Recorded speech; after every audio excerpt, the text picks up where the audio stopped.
بسم اللہ الرحمن الرحیم اللہ اکبر اللہ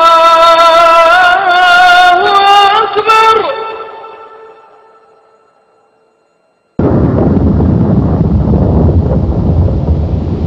سبحان اللہ والحمد للہ واللہ اکبر سبحان اللہ والحمد للہ واللہ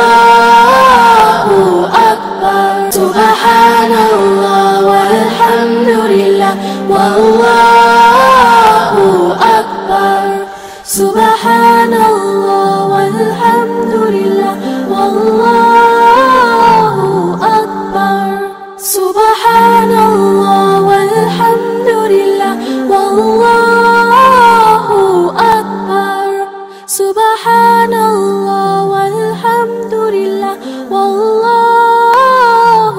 اکبر.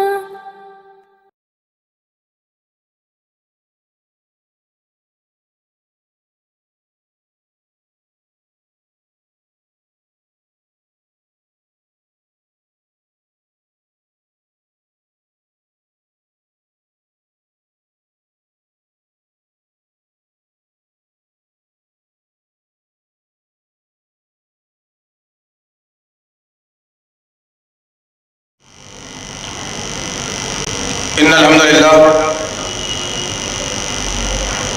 لله الذي نستعينه ونستغفره ونؤمن به ونتوكل عليه ونعوذ بالله من شرور أنفسنا ومن سيئات أعمالنا من يهده الله فلا مضل له ومن يضلل فلا هادي له وأشهد أن لا إله إلا الله وأشهد أن محمدا عبده ورسوله أما بعد فإن خير الحديث كتاب الله وخير الهدي هدي محمد صلى الله عليه وسلم وشر الأمور محدثاتها وكل محدثة بدعة وكل بدعة ضلالة وكل ضلالة في النار.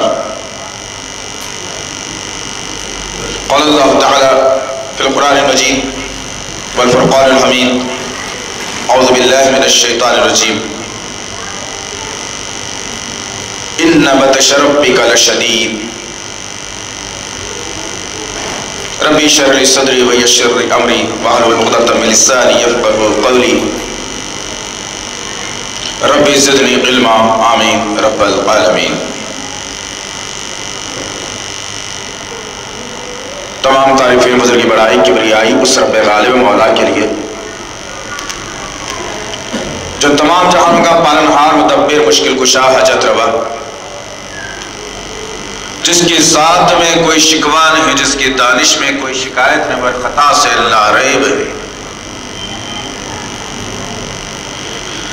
درود و سلام محبت وحی کتاب و حکمت کے مالک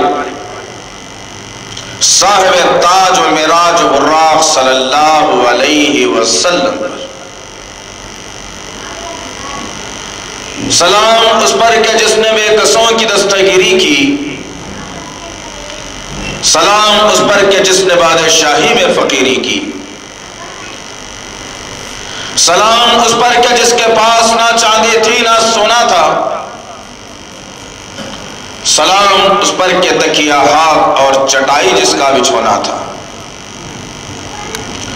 درود اس پر کہ جس کی زندگی رحمت تھی رحمت،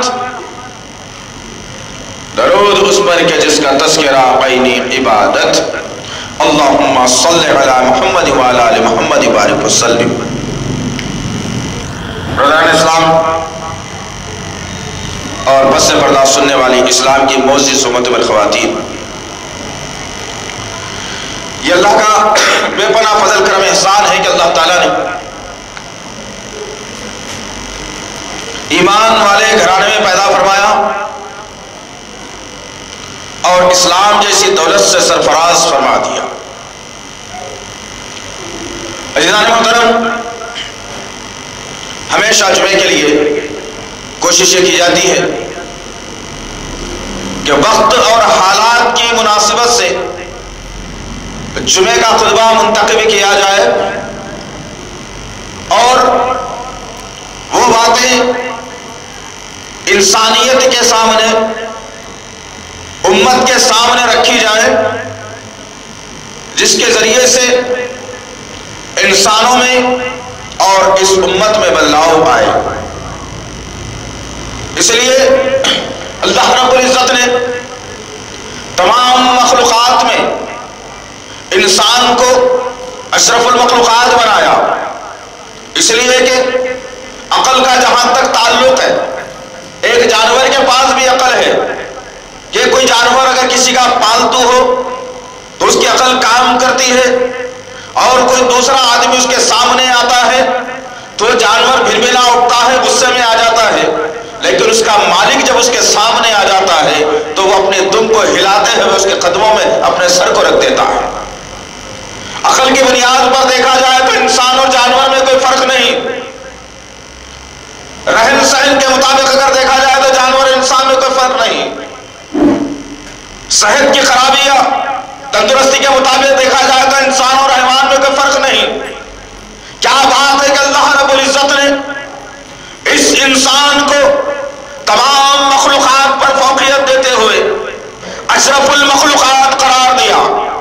اس کی اہم ترین ایک وجہ ہے کہ دنیا میں جتنے جانور جیتے ہیں، چھوٹا ہو یا بڑا، سمندری ہو یا زمین کا یا فضائی قار ہو، جتنے جانور چرند پرند دنیا میں رہتے ہیں، ہر ایک کے پاس اپنے بچاؤ کی عقل ہے، جینے کی عقل ہے، جینے کا طریقہ ہے، مالک کی پہچان ہے۔ تو یہ انسان کو اللہ رب العزت نے اشرف المخلوقات بنایا تو اس کی اہم ترین بنیاد یہ ہے کہ یہ انسان اپنے رب کے بتائے ہوئے حقوق کو عملی طور پر انجام دیتا ہے، کسی اور کو بات کو ماننے سے انکار کرتا ہے، ہمیشہ جو عمل کرنے جاتا ہے اس کے دل میں رب کا خوف پیدا ہوتا ہے، اور جنت سے وہ خوشخبری حاصل کرتا ہے اور جہنم سے یہ بچنے کی کوشش کرتا ہے، جس کی بنیاد پر اللہ رب العزت نے اس انسان کو اشرف المخلوقات بنا دیا۔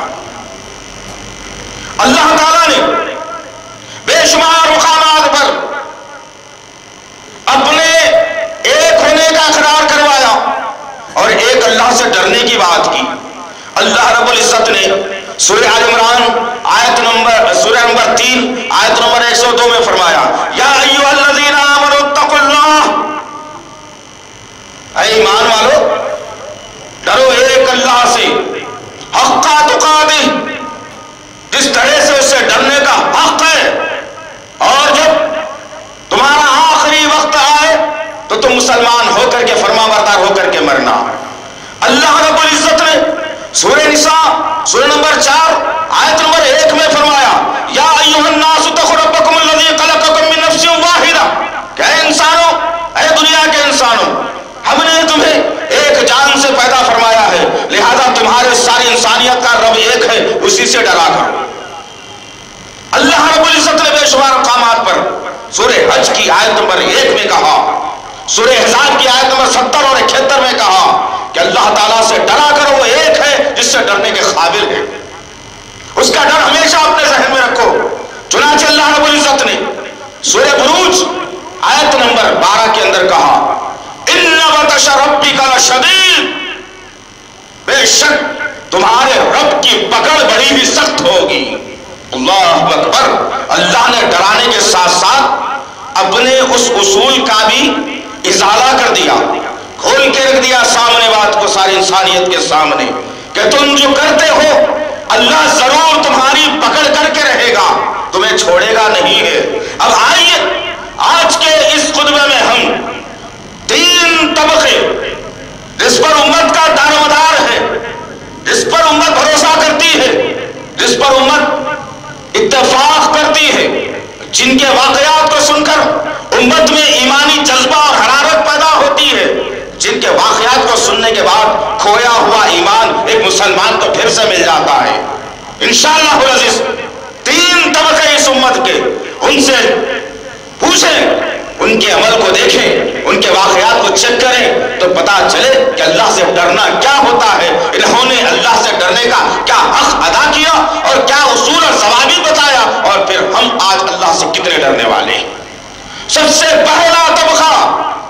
انبیاء کا طبقہ اس کائنات کے اندر نوح علیہ السلام سے لے کر اللہ رب العزت نے میرے اور آپ کے آقا محمد صلی اللہ علیہ وسلم تک ایک بڑی نبوت والی جماعت کو دنیا میں بھیجا. ہر نبی نے آیا اور ہر نبی اپنی امت کے سامنے یہ بتایا کہ ایک اللہ ہے جس سے ڈرا جانا چاہیے.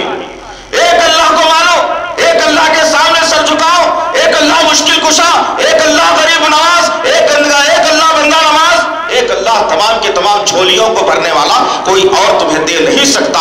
اس ایک اللہ سے ڈرنے کا نعرہ تمام کے تمام انبیاء نے لگایا, جس کا آخری نعرہ میرے اور آپ کے آقا محمد صلی اللہ علیہ وسلم نے بھی اپنی قوم کے سامنے رکھ کر کے کہا, قولوا لا الہ الا اللہ تفلحون. کہہ دو اے لوگوں, نہیں ہے کوئی معبود عبادت کے لائق, ریاضت کے لائق, ماننے کے لائق, ڈرنے کے لائق ایک اللہ کے دوسرا اور کوئی نہیں ہو سکتا. میرے اور آپ کے آقا نے بھی یہ پیغام اپنے قوم کے سامنے دیا. اب آئیے, میرے اور آپ کے آقا محمد صلی اللہ علیہ وسلم جب لوگوں کے سامنے یہ بات کو رکھتے تھے تو خود اللہ سے کتنا ڈرا کرتے تھے. آج تو ظالموں نے اللہ سے محمد کو ملا دیا, محمد سے اللہ کو بھی ملا دیا. فرق کوئی باقی نہیں رکھا. مختار کل, کائنات کا مالک, کائنات کا آقا اللہ کے علاوہ کوئی اور نہیں ہو سکتا, کوئی اور نہیں ہو سکتا. لیکن مختار کل کسی اور کو لقب دے کر کے اللہ کی ذات میں شرک کروا دیا, نبیوں کے عہدے کو گھٹا دیا. مختصر یہ کہ آئیے دیکھتے ہیں کہ میرے اور آپ کے آقا محمد صلی اللہ علیہ وسلم کیسے اللہ سے ڈرا کرتے تھے. ایک وقت کی بات تھی, غالباً ظہر یا عصر کی نماز کا وقت ہے. اللہ کے رسول صلی اللہ علیہ وسلم نے امامت فرما دی. جب امامت فرمائی, جیسے ہی آپ نے سلام پھیرا, پہلا موقع تھا لوگوں کے درمیان میں, لوگوں نے ایسا منظر کبھی نہیں دیکھا تھا. نبی کریم صلی اللہ علیہ وسلم اپنی جگہ سے سلام پھیرتے ہی کھڑے ہوئے اور لوگوں کی گردنوں کو پھلانتے ہوئے, صفوں کو چیرتے ہوئے اپنے حجرے کی طرف چلے جاتے ہیں. صحابہ پریشان ہیں, کیا ماجرا ہو گیا؟ کوئی وحی کا نزول, یا اللہ کے رسول کی طبیعت خراب, یا کوئی خوف ہے اللہ کے رسول کے پاس؟ صحابہ چمگوئیوں میں لگ گئے. نبی کریم صلی اللہ تعالیٰ علیہ وسلم اپنے حجرے میں داخلہ لیا. جب کچھ دیر گزری, اللہ کے رسول صلی اللہ علیہ وسلم پھر دھیرے سے اپنے دروازے کو کھولا کمرے کے, اور پھر صحابہ کرام کے درمیان میں سے آ کر اس مصلے پر بیٹھ گئے. صحابہ کے سامنے عجیب موقع تھا, عجیب معاملہ تھا.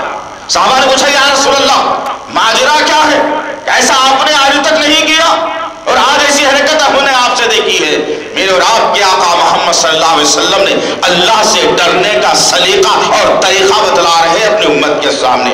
میرے اور آپ کے آقا محمد صلی اللہ علیہ وسلم نے کہا, اے لوگوں تم کیا جانتے ہو کہ کل مجھے ایک آدمی نے ایک سونے کا لنڈا بطور ہدیہ مجھے تحفتاً دے کر کے گیا تھا, اور میں اس کو لیا اور اپنے گھر میں کسی مقام پر رکھ دیا تھا. اور جب میں نماز سے فارغ ہوا تو مجھے خیال آیا کہ محمد تیرے گھر میں وہ سونے کا لنڈا موجود ہے اور تو نے لوگوں میں اب تک تقسیم نہیں کیا. تو میرا دل دھڑکنے لگا, میں سوچنے لگا کہ محمد کے ہاتھ سے یہ جو ہے سونے کا ٹکڑا لوگوں میں پہلے تقسیم ہو جائے گا کہ محمد کو بہت پہلے آ جائے گی. اللہ اکبر, اتنا خوف رب کا محمد صلی اللہ علیہ وسلم کے سینے میں موجود ہے.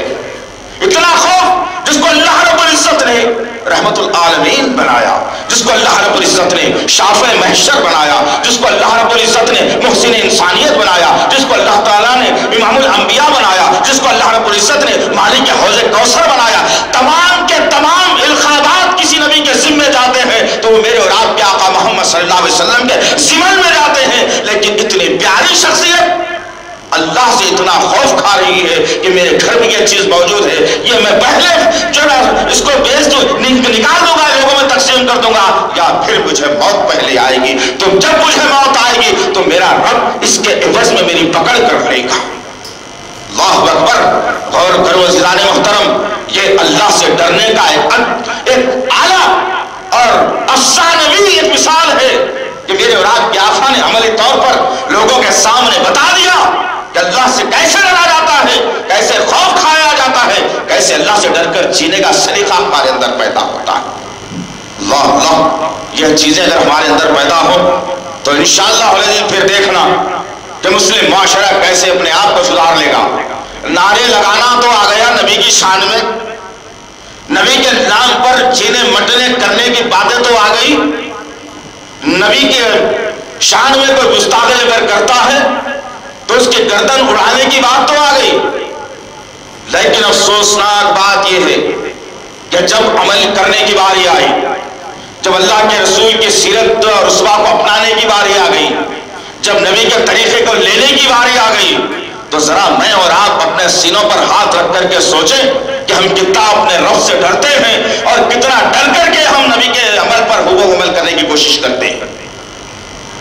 غیروں کے طریقوں کو اپنانا، غیروں کے اصولات کو اپنا لینا، وہ عمل، وہ بات، وہ سلیقہ، وہ طریقہ جو نبی نے نہ بتایا ہو، آج امت کرتے ہوئے فخر محسوس کرتی ہے، آج امت فخر محسوس کرتی ہے۔ افسوس کی بات ہے عزیزان محترم، نبی کریم صلی اللہ تعالیٰ علیہ وسلم نے فرمایا کہ اگر کوئی آدمی وہ طریقہ اختیار کرتا ہے جس پر ہمارا حکم نہ ہو، یا دوسری قوموں کے طریقوں کے مشابہت اختیار کرتا ہے، تو اللہ تعالیٰ اس کا شمار اسی قوم میں کر دے گا۔ اور کرنے کی بات ہے، یقین کرتے ہو نبی کی بات پر؟ یقین ہے نبی کے اوپر؟ ہر مسلمان دو دو ہاتھ اٹھا کر کہے گا کہ ہاں مجھے بھی یقین ہے، مجھے بھی یقین ہے، میں نبی کو مانتا ہوں تبھی تو مسلمان ہوں۔ زبان سے کہہ دینے سے مسلمان نہیں ہو جاتا آدمی، عملی طور پر کرنا پڑے گا، عملی طور پر عملی جامہ پہنانا پڑے گا، نبی کی باتوں کو معاشرے میں پھیلانا پڑے گا خود عمل کرتے ہوئے، تب جا کر کے سمجھ میں آئے کہ اسلام بھی کیا ہے اور نبی سے محبت بھی کیا ہے۔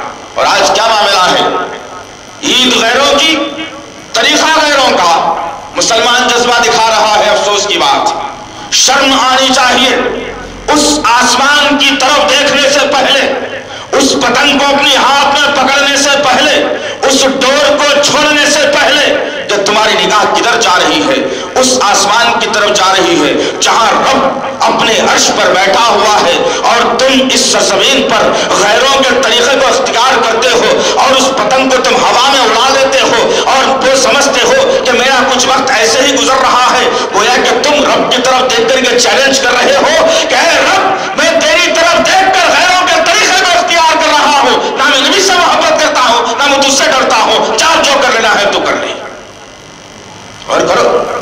رب کو چیلنج کر رہے ہو تم، عملی طور پر رب کو چیلنج کر رہے ہو تم۔ کہاں ہے تمہارا اسلام؟ کہاں ہے تمہارا اسلام؟